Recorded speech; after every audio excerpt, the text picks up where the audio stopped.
Good morning, everyone. I'm Rich Lenz. We continue to follow breaking news now. The situation not yet resolved. Tulsa police involved in a standoff with an armed robbery suspect at a Dollar General store, which is located near Admiral and Harvard.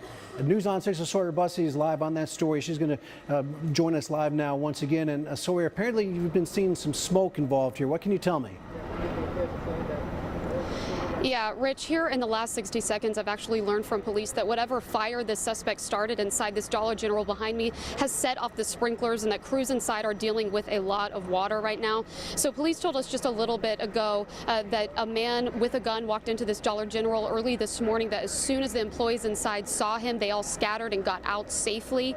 Right after that, we're told that the suspect's getaway driver took off, didn't want to stay, and that's why there's a police chopper hovering over us right now, circling this area, trying to find that getaway car. The suspect, we're told, is still inside this Dollar General. He started some kind of fire a while ago, and of course just learning that that fire has set off the sprinklers. You can smell smoke in the air. It's heavy out here, guys. This area is also pretty crowded right now. There's a lot of people trying to stand by and watch this, and police are just trying to remind people that they're to listen to them while they're on scene. There are several very dangerous spots out here that are kill zones. So they've asked the media to move. They've asked all the bystanders to move as well.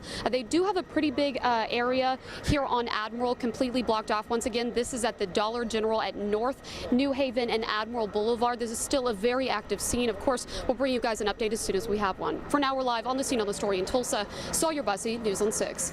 Sawyer, before we let you go, we're looking at the video now. We can see white smoke pouring out of the top of the building there. Not black smoke, but white smoke. Not sure exactly what that would signify. This happened a little if I'm correct, you can correct me, a little bit after 8 a.m. Was the store open to that point, or were only employees and workers inside the store at that time? Were there any customers in there? Yeah, police actually weren't very specific about that, Rich. All we know is that there were employees inside when this happened, and that if there were customers, whoever was inside, as soon as that man walked in with a gun, everyone left. We are told that there is no one's been injured at this point. Okay, and that's certainly good news. Sawyer, we appreciate that. And again, they're pretty confident that this man is still inside and that he's the one responsible for the smoke that we're seeing. Is that correct? Yeah, absolutely. And Rich, one other detail that police did tell us, they think that whoever they've got inside this Dollar General right now could also be responsible for several other armed robberies here in Tulsa this year. So this is a big deal for police officers. One officer told me, we like it when criminals do crimes in groups, because sometimes situations like this happen where we get to catch them. And Sawyer, before I let you go, give me, if you can, a sense of the traffic situation. I think you mentioned earlier that the traffic was shut down in that area, and that remains the situation? Yeah, unbelievably, there's still a lot of people trying to get through despite the more than a dozen police cars out here. This is not a road you're going to want to go towards. If you can go another way, do it. Officers do have a big chunk, probably 1, 2, 3, 4, probably 4 blocks blocked off over here off of Admiral. Once again, Admiral and North New Haven. So if you can go another way, do it. You do not want to get in the middle of what police are trying to do here.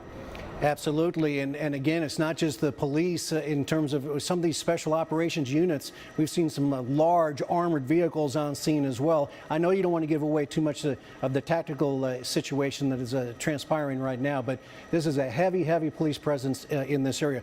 Sawyer will remain on scene. We'll continue to gather more information. The situation unresolved. A gunman still inside that store. We'll return you now to your regular programming.